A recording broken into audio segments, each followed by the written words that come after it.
Welcome to The Grateful Artist. I'm your host, Stephanie Page, and I'm so excited to be here. I just love this podcast. I love this community we're building, and I love the energy that we're creating. So I'm grateful for you chiming in and connecting with us. And today we have a beautiful person that we get to interview, Joshua Smith. He is a amazing fine artist, and he's nationally renowned. He is internationally renowned, actually. He sells his artwork all over the world, and he's incredible. He's an incredible person, but his work, the surrealism, uh, you have to see his work. It's incredible. And ever since I saw his work, I actually saw his work before I met him, and it just invokes a lot of emotions in myself. And I think that's kind of what he wanted. He's going to share his story of how he became an artist and what he's gone through and his insights, and it's just really powerful. So I'm glad that you're tuning in today because this is really special. Joshua Smith.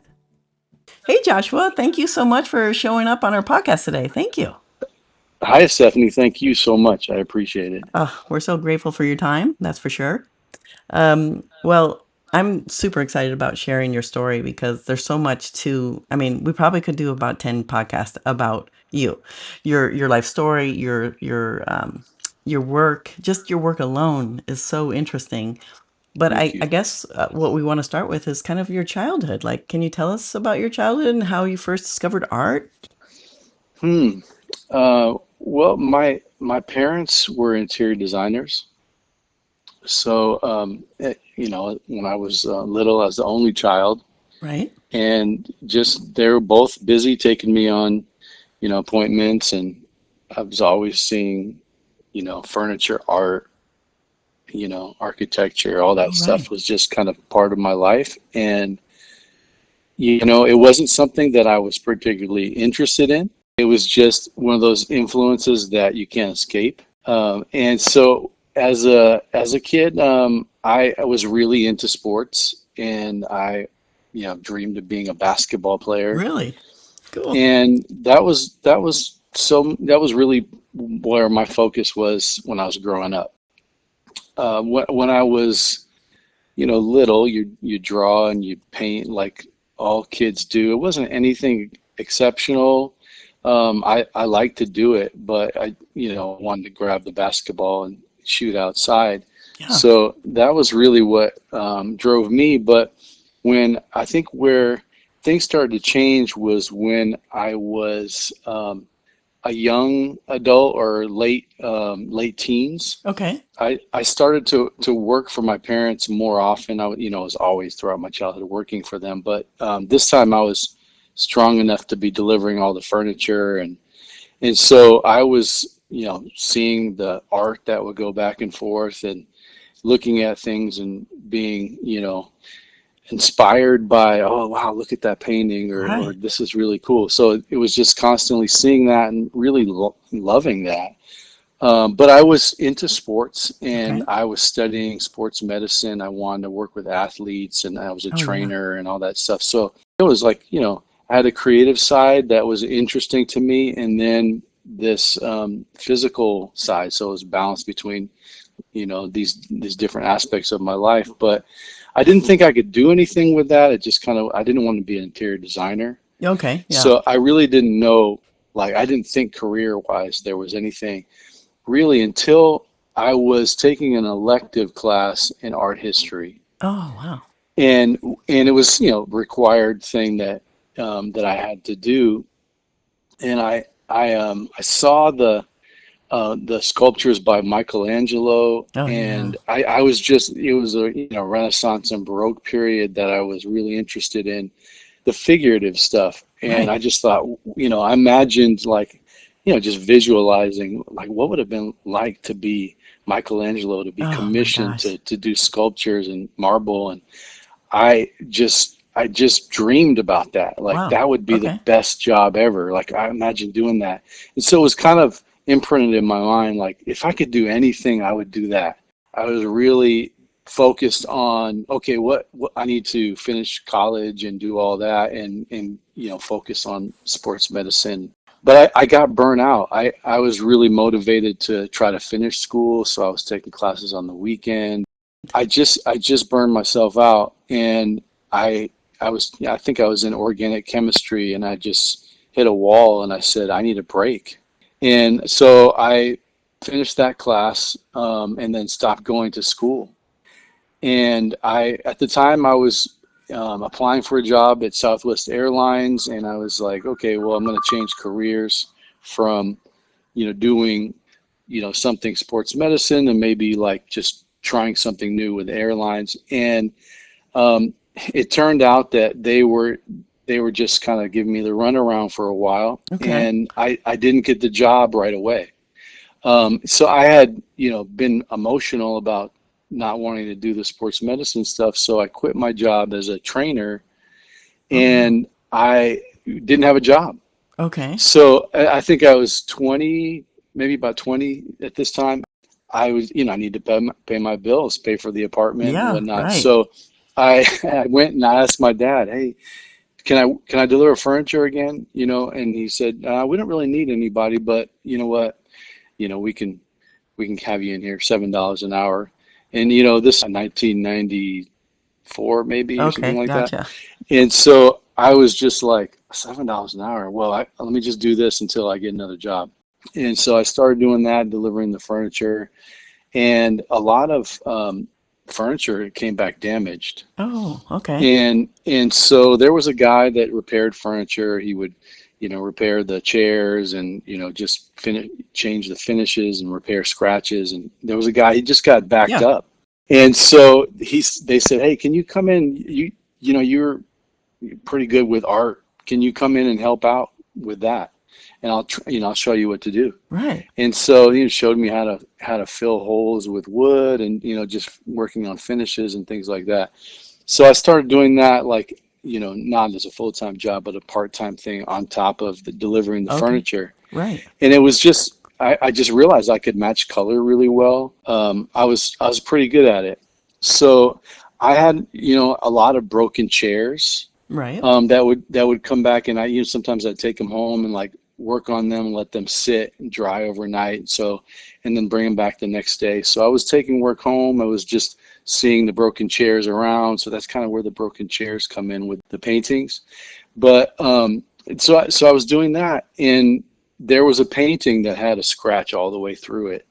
And my dad said, hey, do you think you can touch up like the color on this all the way through so it Oh, matches? wow. And I said, Okay. Yeah. I'll try. So I got the paint out and worked on that, and then it was really hard to tell. You couldn't see the scratch anymore. And he That's said, amazing. yeah, the client loves it. They bought it, and he said, I have an idea. Can you try a landscape? Can you do a landscape like just from your imagination? And I said, I can try. He said, I think I could sell what you do. So I started doing that. Really? Wow. And Okay. so I was doing a lot of just abstract landscapes, and they were selling. That I wasn't getting paid any more than $7 an hour, but I Oh, really? realized, I thought I could do this. Like Right. I could do this, I could do it as a job. So that was kind of where the Oh, first feeling of like that I can do this. I felt empowered. oh, that's So I great. I decided to go to art school. So I was working for my dad, and then I said, hey, I'm going to go back to school for art. And my parents were very supportive, Oh, that's great. and they said, hey, do something. So Yeah. Right. so I just went back to school, and I felt that for the first time I understood what I was meant to do. Just like that. Like Just it's like that. yeah, your whole I life got ahead of you. right. Yeah. I felt like as if all the stuff I had been doing, I was just trying to do it because I knew that it's something I was supposed to do. Yeah. Right. It makes money, right? And It's practical. right, Yeah. right. And being interested in sports, it just made sense to do something in that field. Right. And then I switched, and I went to school, and I just felt like a kid in a candy store. Like, I mean, I get to do this. I get to That's incredible. like go to class and like paint. Oh my gosh. And I Wow. get to read books about art and Right. take history. I mean, I just felt, because going from organic chemistry to that felt like night and day, Yeah, no you know? kidding. And so The it other was, side of the brain being tapped into. Yeah. right. It was such a gift and such a joy. that I never felt like it was school. I mean, there were times I had to study for different things that were, you know, exams and do papers and things like that. But it just felt like this is what I'm meant to do. And you know, the flow from going to school to, you know, doing art shows, and after, you know, graduating and all that, it just went like real smooth because, you know, I just, you know, you feel that joy, you feel the passion, you work hard at, you know, just trying to, you know, improve your craft. And it was um it was a beautiful beginning, and it's been beautiful ever since. Oh, that's great. So then, ever since, I mean, you left out a lot of good stuff. We'll talk about that for sure. Yeah, let's talk about that next. I mean, so you get out of college, and I mean, when do you start creating Joshua Smith paintings? You know, like when do you find your, you know, the connection between you and your what's meant to come from you? Yeah, that's a great question. When I started school, Yeah, I was doing the classical stuff. I focused on portraits, right. figures, and I really wanted to learn that. You know, the Michelangelo influence. I felt like if I can learn how to paint the figure and paint the face in particular, then I could do anything. And that was really what I focused on. So portraits was my focus, Okay, and I didn't think that, you know, I'll do that forever. right. I just thought this will be a way of Okay, studying light, studying form. And there was some wisdom in there as a young person that I realized that, you know, you saw Picasso and I saw right. his early work and I saw that he started out that way, and that it Oh, makes sense to just change over time and start with like the human form. oh, that makes sense. And so you know, that's as time went by, I got I'd say looser in a sense that I started to depart from sort of representational or realistic things. Okay, And yeah. it was gradual. And a key point was, I think it was around 2006, Okay, 2007, and I was doing a landscape, and I had stuck it. It was a very like horizontal, long, skinny landscape. okay. I stuck it on the wall, but I stuck it vertical. Oh, And I was just, wow. I was just looking at it just because I was kind of tired, and I was kind of fading in and out of sleep. Right. And I was just sitting back in my chair, and I took, you know, 5 minutes to meditate. And as I was doing that, I saw a treehouse Oh, wow. in my mind, and it was like in the shape of this landscape, but it was vertical. And I just said, I'm gonna paint that. I'm gonna like paint over what I'm gonna paint this from my imagination. And it was really the first time I had done that. I was, you know, not used to doing something like that. So I just started, you know, just trying to remember what I saw and kind of, you know, using that as a guideline to create this like this treehouse way up in the sky. Oh, And so that was a diversion from what I was painting because I was teaching at the Hartford Art School oh, in right. Connecticut, Okay. and I was teaching, you know, landscape painting. I was teaching portraiture and all that, and I was in the faculty, and I was showing my new work, my treehouse work, and it didn't really fit with their aesthetic in their school. They were like Oh, very either traditionalist or? realistic, yeah, Oh, traditional. right. There wasn't really a surreal component in that school. And they kind of said, wait, you know, what are you doing over there with all this Yeah, surreal stuff? right. And I said, this is what I'm doing. They said, well, this is a diversion. This is whatnot. So I kind of like, you know, got some criticism from that. Oh, interesting. Okay. And but I felt strongly that like, oh, I'm not gonna, you know, paint what you want me to paint. Right. So Oh, that's great. I took my work to New York Okay. and displayed it at the New York Art Expo, Oh, okay. Yeah. and sold out. Oh my gosh. it That's was it was a incredible. it was a great show. I had yeah, I had galleries that were there. I had collectors, and I was not really expecting something like that. I was just like, I'm gonna give it a Right. try and see what happens. Wow. So Okay. that really gave me some validation that this is what I should be doing. I should be painting from my imagination.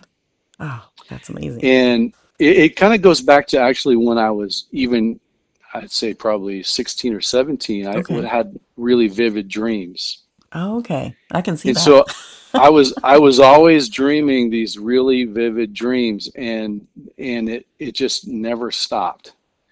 And so I thought, as I was learning to paint, like if I ever can learn how to paint, then I will paint my dreams. Oh, I love that. And I can see that. So Yeah, that's it what it was, feels like. so that I'm kind of using the metaphors of it. It's not literal, but I'm using a lot of sort of, so these elements, these motifs that I see in the dream, and then carrying them over into the painting. Oh, Um, well, your technique too is incredible. I mean, it's not your straight, I'm gonna paint with oil brush and that's it. You just have so much, that's going on, and it's so obviously surreal, but just dreamlike. That's what you're creating, this dream atmosphere, just with these layers of glaze. And I mean, you can describe it more about your technique, but I'm sure everyone would love to hear about it. It's amazing to me. yeah, I stare at thank your you. I paintings, can't appreciate it. figure it out. I'm like, how does he do this? Mm. Yeah, I mean, a lot of practice. Just when you love something, you just keep doing it, and you just build on it. But when I first started, of course, I was doing still lifes and things Oh, like that, right. and I just was painting mud basically. I didn't know how to make Right. oil paint look like that. And then, I had some teachers that were encouraging and said, Oh, hey, good. just let it dry and, keep working on it. And then I realized, oh, I see what you can do here. Ah, I so see. experimenting and trying Yeah. trial and error kind of, Yeah. I see mean, what, it's all an illusion. And if you're just patient with it, you just try things. And if they don't work, paint over it. right. I love that. Yeah, definitely. Yeah. Yeah. So, did you have a studio at the time when you started? I mean, after the expo, I mean, did you have, were you creating all the time? I mean, were you just teaching and creating? Yeah. When I did you was make at the that leap time. completely to go into just, I'm the artist? And Yeah. I was teaching part time and painting part time. At that time, I decided to stop teaching. okay. And so I was painting full time. I was having, more paintings and commissions and things like that that were coming up than I had time for because of teaching. So Yeah. I stopped doing that. And it was a tough decision because you have the, guaranteed check every month. Yes. And Did you have I a just family said, at the time? yeah, yeah, So you yeah. did, At you that had, time, two okay, kids two kids. Yeah. and married with two kids. Wow. And Yeah. it was, I was very confident because, it wasn't like I can go back to teaching if I need to. Right. But I realized something else too. I was young and I Right. realized I haven't really done anything yet to be teaching. Oh, You know, wow. I'm Interesting. Okay. I'm just going to teach you technique, but I can't really teach you experience. Oh, And wow. Okay. that's really the important part of art because it's self-discovery and getting you to, dig within yourself and find that instead of me just teaching you a technique. That's true. And Yeah. that was something that was a goal that I, am implementing now is just more of a coaching perspective. Okay. Yes, I can see that. Not so much, I do teach technique, but that's secondary to teaching more about internal activity and the way you think. Yes, which And is and everything, that's right? Yeah. right, absolutely. So that's what I thought, my perspective was, I learn a little bit more, see what the art world is like and see what you can do with your career and then come back and teach and do it whether it's coaching or teaching classes but Right. using your perspective on art rather than this is a class on drawing a Yeah, still oil life. painting or yeah, you're right. I'm curious of how, your religion and the spirituality like tapped into your work. Like when did this start happening with your work? And obviously they're your dreams because I've been to a couple of your shows where you talk about your dreams and Hmm. these amazing paintings and it's incredible, but you also have this like spiritual connection to them. Well, early on, I started with the dreams when I was young, and Right. I didn't grow up with any religion at Okay. all. Just kind of your normal, believe in God family. Yeah. As I got as I got older, I started having dreams about a lot of stuff with Jesus, Okay. and in particular, probably the one most memorable dream was I think I was about 16. I had a dream that I was walking into a dimly lit coliseum, and a crowd was cheering, and I could see there was someone being crucified Oh my gosh. in the center of the coliseum. And as I got closer, I realized it was me. Oh wow. Okay. And then I was on the cross looking out and seeing like the crowd, and then I woke up. Oh gosh. And I just, 16, you're like, Yeah, how do you unpack what have I that? been watching? Yeah. So, Right. uh, so it just stuck with me. I was thinking, well, I wonder why this is coming up. I'm, not like religious or anything. Okay. And it took a few years before, some more things started happening like that, some really vivid dreams and some life things that were strange occurrences that Okay. gave me, um, gave me a desire to read the Bible. Okay. So it was about 20, 21. Then I started reading the Bible, and that changed my perspective completely because I wasn't religious. I really didn't know anything other than believe in Jesus and you'll go to heaven. Right. But it totally, not being religious, I saw it from a different perspective, Okay. and I started to just love what he was saying. Ah, And then I thought, what amazing would be like just to like paint and then like have a spiritual perspective and let yes. me carry that through. And so as time went by, the religion side disappeared, Okay. but the spiritual aspect grew. Right. The core of what he was saying, and the less dogma, Oh, I and gotcha.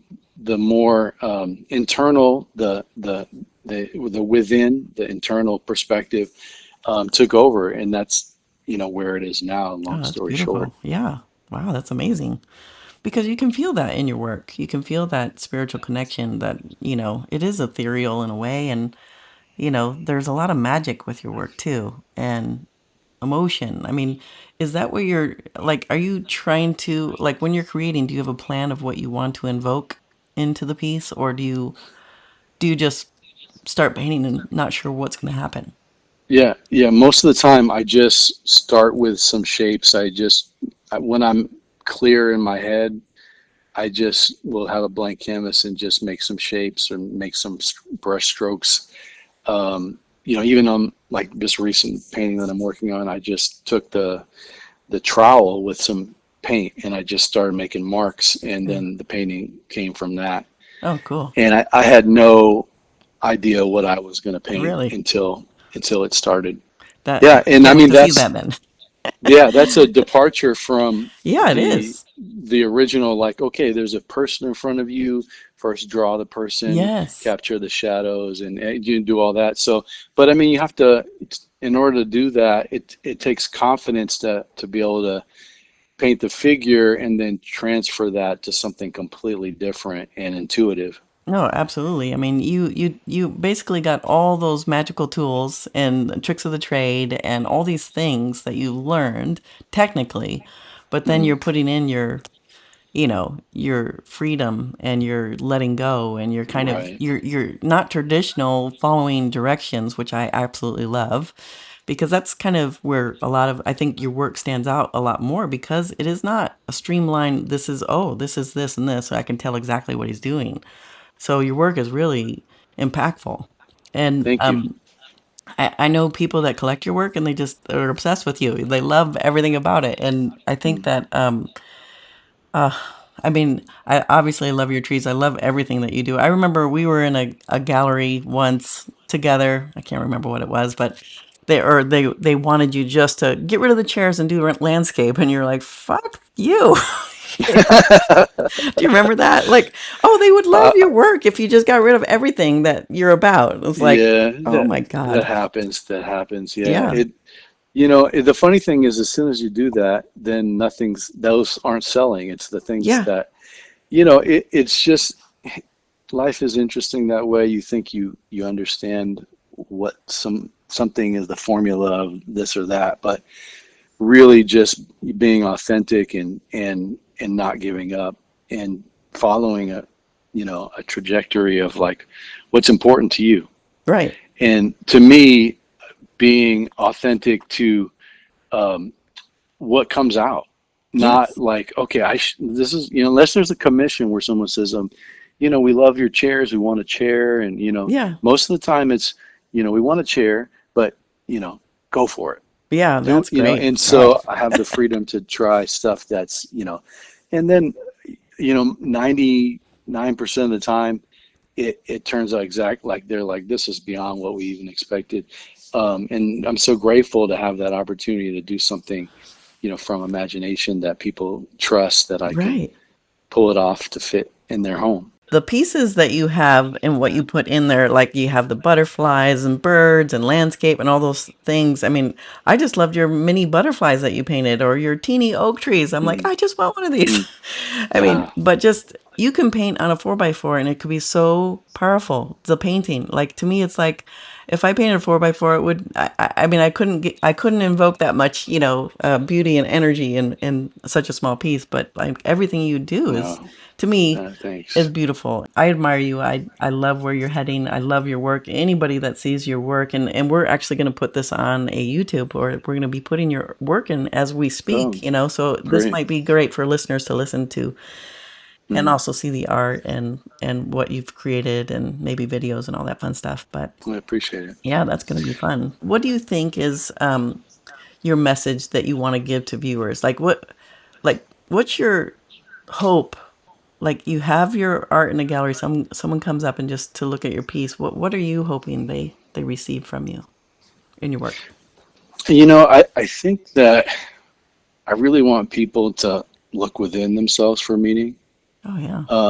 A lot of it, they'll ask me, what does the butterfly mean? Why the hummingbird? What's Yeah. the chair? You Right. know, and I have my interpretation, Right. and I'm still learning about why am I doing this? I'm not sure. Yeah, so I think it changes over time, and I grow and I learn about why, what did I see this in a dream? What is this? Is this reoccurring? Is this But I think for me, my desire is for people to look within themselves and find the meaning and Right. find what's important to them Okay. in their lives.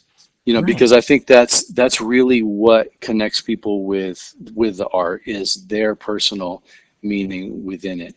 And I've had people ask me, "What's this about?" And I'll ask them, "Well, let me ask you first. What do you think it's about?" Yeah. And they will blow my mind with Oh my gosh. things that I'm like, whoa, that's amazing. Yeah, I like that idea. That's what it's about because it really Oh, is. It's up interesting. to the viewer to Yeah. when you interpret that, you inherently come up with meaning that's important to you. And that's the thing about painting. It's not meant to be replaced by words.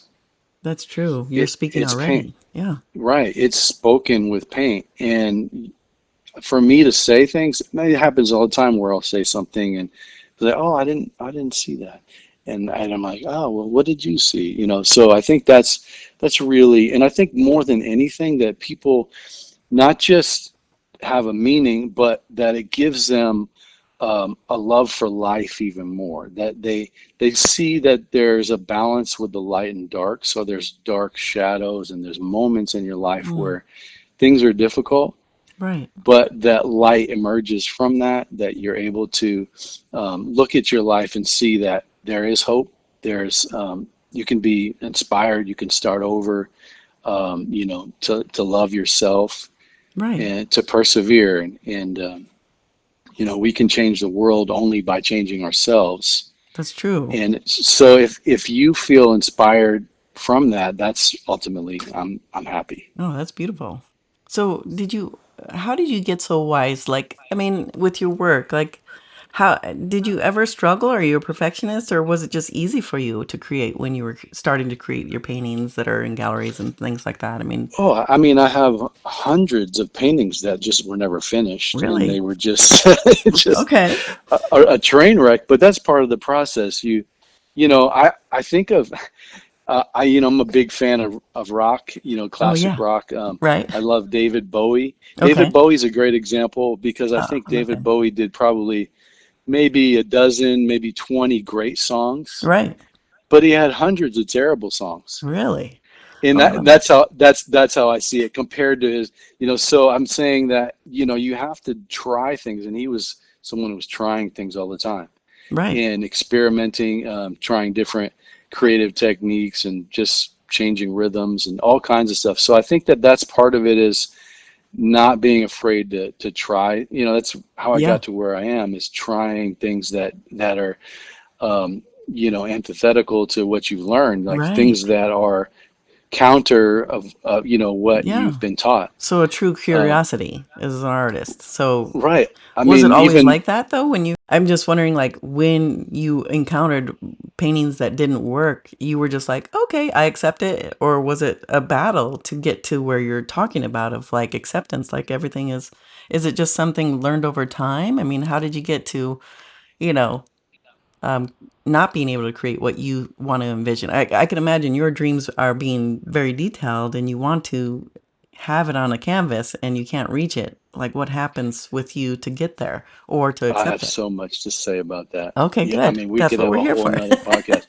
Um, Yeah. well, I'll say the thing that I'll say about the well, one aspect about that is so much of how we create is how we feel inside.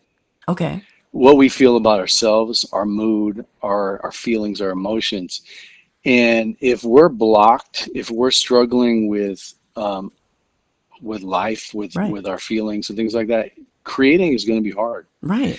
And the things you create they could be authentically frustrated, angry, things like that, and that can make for good art expression too. Right. But to get at the core of who you are, clearing yourself is a big part of that. Right. And so I think a lot of my life is spent like working on myself, you know, Oh, doing, you know, work on me, you yes. know, meditation, you know, prayer, breath work, just, you know, having a clear mind. So I'm not, you know, having negative thinking running through my mind all the time. Yeah. Thinking, being healthy in the way that I think and the way that I live. Right. And I think that that gives almost a channel to whatever the universe is trying to create through Oh, me. I can see that. You are now a So receiver of the information, yeah. yeah, Oh, I love that. I don't necessarily see a whole lot of like I'm not sitting there thinking today I'm going to create a tree house with the crooked Right, tree right. coming out of Oh, the right right. side. No, it just flows through me, and I don't think it's necessarily, you know, Joshua Smith that's coming up with this. It's something other. Ah, I love that. Okay. That's the good stuff. Because I do feel like you've been given this gift, right? And especially you being connected with spirituality or religion or anything, you actually know that you have a gift. It was given to you. So what you do with it is, kind of the magic of the world. Like what you do with this gift and the energy that you put into it and how you take care of yourself to be that vessel. That's Yeah. yeah. And I think that like a big part is, I mean, I'm not really anything different than anybody else. Right? The thing that just happened is that I had the opportunity, I worked at it, and I cleared myself at the same time. Having that combination creates a clarity for that message to come through. And I Yeah. think that there's a lot of times that if we aren't clear, that block is going to be there and we can't create. Oh, yeah, absolutely. So is this your everyday? Do you do things like this, meditate and breath work and connect and like do you look at what stressed you out and try to figure it out? I mean, is that like a must for you? N- No, it's not a must. It's something I do, but it's not something. It's not like every day I have this routine. I must Okay. do it. It's not a It's not practice religious or anything. ritual, No, but it's just kind no. of, I have good habits that I keep, but they're not religious like that. Where yeah. it's more like over time of doing this, it's changed my mind. Okay. It's Right. changed the way I think. It's Mm, created a healthy person. That's the thing that. So when I get to the easel, most days I'm clear right. and I can create, and I'm not like, there's days where just a couple of days ago I was bogged down by something stressful, and I had to clear it, Okay. and then realized that I went back to look at the thing that I painted that I hated, and I looked at it and went, actually, that's pretty good. Oh, I think I wow. was just in a bad mood. Oh, so your perspective of it changed. Wow. I think that's a big part is that you're blocked because of something it's just not seeing it, and then oh I see, okay, and then I got ideas because I was clear again. The ideas came through as having clarity. So I I think love that's that. it's a process. There's days where I like that, but most days, because over the years I've done the work, that most days are inspiring for creation. You're basically a grateful artist, right? So you're on the right Yes. podcast. But that's what you Yes. remind me of. I mean, when I first met you, I don't know, 15 years ago, I mean, you remind me of someone that is authentically you and just speaking Hmm. from your heart like that to me is like, it was a rare thing to see. That's why I think you being genuine and you being who you are is a big part about what your work is and how powerful it is. And knowing you, Thanks. like when I saw your work, I think I saw your work before I met you. And I remember thinking, this artist must be really connected to his childhood at first. I was thinking, gosh. Hmm. And then, like, when you were talking about how, each artist gets their own interpretation. But yeah, that was mine. Is like, to me, that's when those moments that you were creating in my childhood was my safety, my escape into this beautiful Hmm. world that I created just so I can cope with my childhood. And so I got a lot of like beautiful feelings personally from your work, even though I was trying to interpret it without knowing you. But then once I knew Right. you, Right. I think that it changed completely. And it made it more so, just learning about your stories and how you create and why, which is Hmm. amazing. I mean, I love my kids. They were born when I Yeah. was young, Right. and spending time with them, just being like, sometimes I still feel like I'm a grown-up kid. Right. Good. I just feel like I'm, so silly and just playful and I love that. joking all the time, and yeah, I just feel like, especially as I've gotten older, I've become more childlike. Good. Um, Yes. Trying not to take everything so seriously, Right. playing with the work. I've learned things spiritually that have taught me that like the goal is become like a child, Yes. Yeah. and which just reinforces like just don't sweat it. Like, do your thing, have good habits, but don't stress about it. Allow things to flow and ebb, and you just keep at it, Right. and love it. When you're not loving it, then see if there's any obstacles in the way, and if you can, remove those obstacles and then get back to it. But I just, yeah, being like a child is who I am. I can be very serious in the way that I Right. sound, but really, in my heart, I'm still a grown up Oh, little that's kid. perfect. Yes.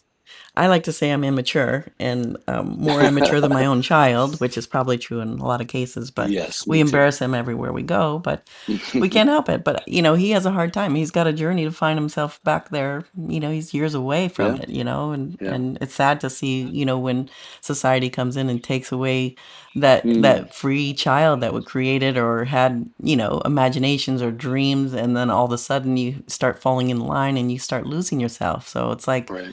you found your true self, and that's your 5-year-old child. That's that free person Mm, that didn't hmm. care, could dance in front of people without caring, I mean, Yeah, all that, which is right, that's a right. gift, and people can live their whole life never finding their way back. So Yeah. that's kind of cool with your paintings. You can kind of see that. Thank you. Yeah. So, okay, so before we talk about your teaching, how would you sum up your career as an artist, I know this is kind of a broad question, but like, is there like your favorite part about being a career artist, or is it something that you like, don't like? I love it. It's not always easy in terms of, trying relying on painting as an income. Yes. That can be challenging, but I think that one of the things that, we know as we learn through life is that the struggles and the suffering, they teach you more than the victories. You're so right. And you look at those struggles and say, okay, what did I learn from that? And where am I now after pushing through that? And I think that's, so I can't say that there's a moment where this was the moment of, this was the epitome of my career. Right. I think that, it's been a flow. Right. And I think it's one of those things that I'll look at and say, this was, I mean, for example, just talking about the critique from the teachers at the university. Right. I was young teaching and I was looking up to these guys and they were my mentors. Right. And they were criticizing me, saying, "What are you doing? What is this? What do you think you're, Salvador Dali over here?" Oh, And I just was like, "Why is this a big deal?" And it was discouraging, but a month or two later, I was at a show and it was successful. It right. was clarifying that it's not, other people's opinion or that moment Wow. doesn't define you. That's so true. Allow yourself to continue and remove the obstacle and continue. Wow. And I think that's really so the rough moments are good too. That's true. Even even if they don't immediately turn into a month later a sold out show. Right. Maybe it's 6 months, a year, 5 years of struggling, but you're still doing it. Right. The goal is to do it. It's not the validation. It's that you're expressing yourself Right. and that you're doing it authentically. That's the goal. That's The rest beautiful. is just icing on the cake. Right. That's beautiful. Beautifully said. Well, I Thanks. mean, that's, when you are completely like knowing what you're about, you love what you get to do. I mean, you're an artist where people would love to experience your life in that way, meaning like that's the challenge, being finding authenticity can take a while. And then being comfortable in your own space and then being able to create. And you seem like you're kind of, especially, you wanting to help other people too as an artist. And as you get older, I mean, does that become more important to you because you're not in this competitive race or have you ever felt that as far as an artist? I remember when I was graduating from my bachelor's, I had a teacher that said, "All right, now you're in the arena with me." Oh, And interesting. I was like, "Is that how it is?" Yeah, I said, I don't think that's how it is. yeah, no, Um, I think that's how you think it is. right, I was like, no, I mean, you giving things away and being generous is a gift to yourself. exactly, yeah, So agree. let's do it together. Let's change the world and make more artists in this world. It will be better because of it. Yes, Not We're not competing against each other. Let's good, let's inspire each other yeah, so that we can both be better. right, yeah, the world And needs us. I think that when I'm coaching, when I'm teaching, I learned so much about people, about experiences that just, honestly, they give back to me. Oh, When I right, see yeah. when I see someone that has overcome something, has you know healed themselves, and then been able to go on and do more art. I'm inspired by that. Oh, I, that's I beautiful. find I find more purpose in it, and I think art is self-discovery. Right, And if you're using it for something else, you might be missing out. right. Wow. That's beautifully said too, because it's true. It's all about you. Yeah, It's not about anybody else or anything else right, external. You're right. just expressing yourself. Huh. I love that. Yeah, yeah. So teaching wise and doing this, I mean, is like for listeners, can they reach out to you to be mentored or anything like that? Or is that something?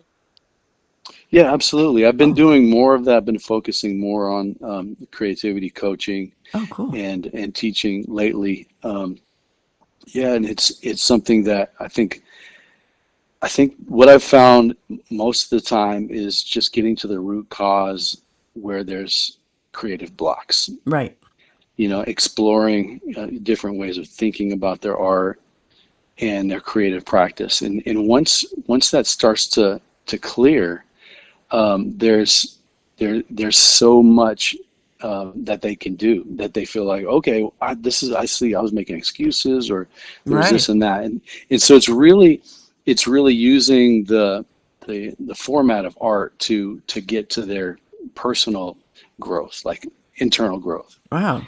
Yeah, so And I you're, think yeah, that it's not just for painters. It really is for everybody. Anybody that does anything creatively, which is pretty right. much most people. That's true.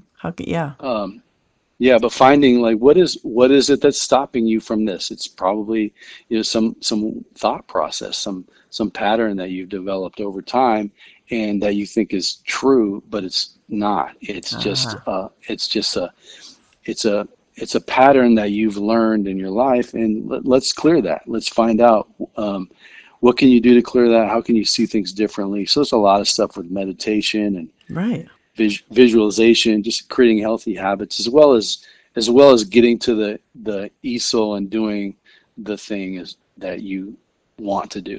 right. So in your coaching, would you tell them to therapy, like to do art in a way that's not necessarily what they want to do, but maybe, is there any art therapy in this? Or, because a lot of times I have a hard time. I can't really create when I'm in a bad mood for my work. I, Right, I show in right. galleries, but a lot of times I just scribble, Hmm. just to kind of like, I could scribble a whole wall worth if I'm really stressed. But, Yeah, yeah. yeah, but I'm just wondering, like, is there any, tools of art that, that you'd recommend or that you do? Oh, absolutely. I have a plethora of things that are just like, I got one of those tool belts, those Okay. creative tool belts with all Yes. these different things. Good. So, and one of them that I use consistently is journaling, Oh, but yeah.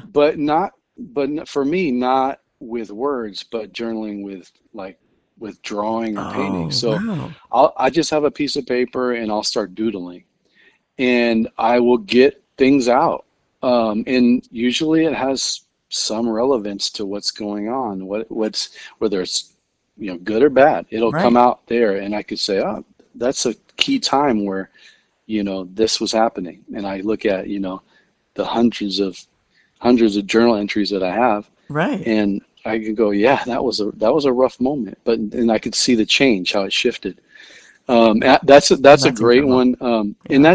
that's something that, like, it helps to do that consistently, trying to do it, pretty much every day, Yeah, I can see and that. not, but when you start to feel like it's a burden, then you got to shift.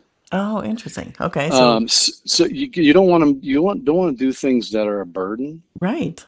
You feel like an Huh. obligation. You Okay. want to do things that are, so you can come back to that. There's a lot of things here, like mind mapping and things like that are really good. Writing Okay. down ideas, but Right. doing it in a creative way where I have a whiteboard that I do some stuff sometimes where I have a thought and I'll link it to another thought and I'll find the connections where this brings clarity to me. This is extremely helpful. It's changed so many things in my life, like even things like physical ailments, Okay. where I'm like, why am my knees bother me? What does that have to do with? I don't have any injury. Okay. So what is this? And linking that to particular feelings of maybe being carrying too much weight. Am I carrying the weight of the world on me? Like, Oh, just things like, yeah. Right. you know, subconscious stuff. And once it gets out in the open, you're on your way. Like, now it's okay. Now this obstacle is here. I see it. That's the first step. Then Right. working on, all right, how do I create through this? I Okay. could I could draw or paint based on that. Like, okay, Yeah. what is the imagery correlated with like a physical pain, and how can I heal that? What's the process of healing that? What does that look like visually? Let me draw or paint that. And that process of me drawing or painting the healing helps me to see that all it takes is a change of mind to do that. Oh, you're just shifting. Yeah, so that shift is really is a you're a creator. We're creators. Like we create each moment every day. Right. All day long, we're creating new moments. Our most creative act is us, Ah, yeah. not the painting. The painting is a result of what we're doing internally, and Ah, that's as far as teaching and helping people. That's really what I want to help with um, is really getting to the core of what's going on here, and not that it's a psychological thing that you're thinking of more of as a spiritual thing. okay. Yeah. That there's a block, there's an energy that's there that's blocking you, and it's resonating because it wants to get your attention, Right. and it wants you to let it go. So Mm, the way to let it go is pay attention to it, see it, and then work on sort of, creating affirmations, paintings, drawings, um, visualization about the process of healing. oh, I love that. Seriously, because I mean, a lot of artists I've worked with suffer from a pain and emotional Yeah. pain and physical pain, but just Hmm. to be able to transcend this, to take it and look towards it. And I always say, like, you want to walk towards the pain instead of away, because people spend their life running away Right. from pain. They just discomfort, forget it. So drugs, alcohol, you name it, could come in Yeah. just to Yeah. numb what's really happening. But for you to be saying that's the most important thing, to turn towards it Oh, and totally. and be curious to what it's telling you, and then to It's manifest. Were you saying kind of like your mantras to heal it, or to change the outcome of Yeah, it? yeah, right. To Yeah. change your subconscious programming Right. about the thing. Oh, I love It's that. usually what it is like something subconscious that is blocked, and you're not. Most of the time, when we're aware of something, we deal with it. Right. But it's like these like little lingering things that are like secrets. They're Mm. shadows, and doing like some shadow visualization work can help you to open up and put those into the light, Right. and those shadows become your friend. Oh, ooh, they're I love they're that. actually they're actually ways that the shadow is protecting you, is trying to you know protect you from something. Right. And so when you identify that this shadow of mine is actually not my enemy, gratitude gratitude is there for Ooh. this aspect of your mind that created a shadow, and then the shadow becomes, yeah, this there's no longer a problem, or the Right. problem is less now. Right, because you know it, you intimately, Right, you're looking right, at it with clarity, like you said earlier. Yeah. Wow. absolutely. I love that. Jeez. Oh, I don't want this to end. Dang it. Yeah, yeah. Well, I could talk. I mean, we should do part one, two, three, and four or something. But maybe we can have you come Yeah, back. I mean, that would be great, absolutely. Yeah, some other yeah. time. But um, so I guess my last question is, what's next for you? I mean, you've described what you're doing now anyway, but like, what's next for you? Is there anything in your artwork that's changing, or any kind of thought of where you're heading as far as with your work? Yeah, I mean, aside from the coaching, which I'm focusing now on more in the present day, in the Yeah. next few weeks and months, but next year I'll be heading to the Netherlands for an art trip. Oh, cool. I'll be out there painting and experiencing, you know, the Netherlands and Amsterdam, and just Ah, I've never been there. I want to soak it in, and then see how that in fact affects my work over the right. next few years. Did that with Paris Oh, that's true. and Florence, not Florence, but Venice Venice. recently, Right. and those two places, and then doing work that's inspired by the influence of that. So allowing, Oh, the the message of my paintings that flows through, but having the influence of that environment in there, intermixed in there. oh, that's beautiful. And So so open the to what Netherlands, yeah. what will bring you, the inspiration, just being an open vessel, soaking it up. Right, exactly, Wow, I love that. exactly. That's incredible. Okay, well, I so appreciate you Yeah. connecting with us. Do you have like an Instagram handle that they can also follow you? Because I think your Instagram is amazing, you know? Thanks. Yeah, it's at Joshua Smith Art is the Instagram. Perfect. Yeah, and And we'll and put that's that on that's the there. best way to get a hold of me. The Okay. my website's joshuasmithfineart.com. Instagram is easy because the just send me a private message if you're interested in whether it's coaching or painting. Oh, perfect. Yeah. So that's the way to reach you. Okay. And we'll have all the information on our podcast, posting because it goes on Apple and speaker and, iHeartRadio and all those, Hmm. so, and it'll Great. have the writing with all of your links on there. So if you can't remember from this podcast, it's going to be written down. So, Hmm. and then I look forward to, it'll take about a week to do the YouTube of this podcast, but I'm looking forward to just sharing your work as we talk because it's going to be amazing to Yeah. just see your work as we're speaking. I think that's really powerful. And Thank you so much. I appreciate yeah, it. thank you again for showing up, and we will definitely connect again. Okay, So sounds good. Take care, Stephanie. yeah, thank you. Well, that's it for our podcast today. And oh my goodness, I just love my life. To be able to connect with artists on this level and to share and honor their story to me is like, what an honor. It's such a great thing for us to be able to do for each other.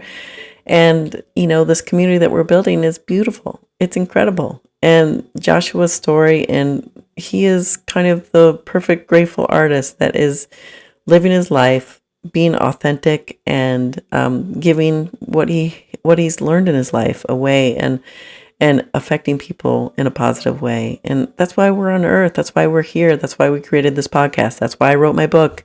All of that. So to me, that's awesome. So if you are an artist or a creator and want to reach out to stephaniepagestudio.com, it's art@stephaniepagestudio is the email. And also you can reach out to me on Instagram at Page Studio. Share what you want, connect with me, whatever it is. And if you have a comment about our show, that's great. If you'd like to reach out to Joshua on Instagram, it's Joshua Smith Art. And also his website is joshuasmithfineart.com. View his work, reach out to him. I mean, he's amazing. He's really an incredible person. And we'll have this all posted on all of our platforms. So thank you so much. And also, if you're interested in buying The Grateful Artist, the book, it's available on Amazon. Or if you'd like to buy it directly from me, you can buy it through stephaniepagestudio.com, and I will hand sign the book. It's the same price either way. But I thank you for connecting with us, and I look forward to next time. Take care. I can't wait.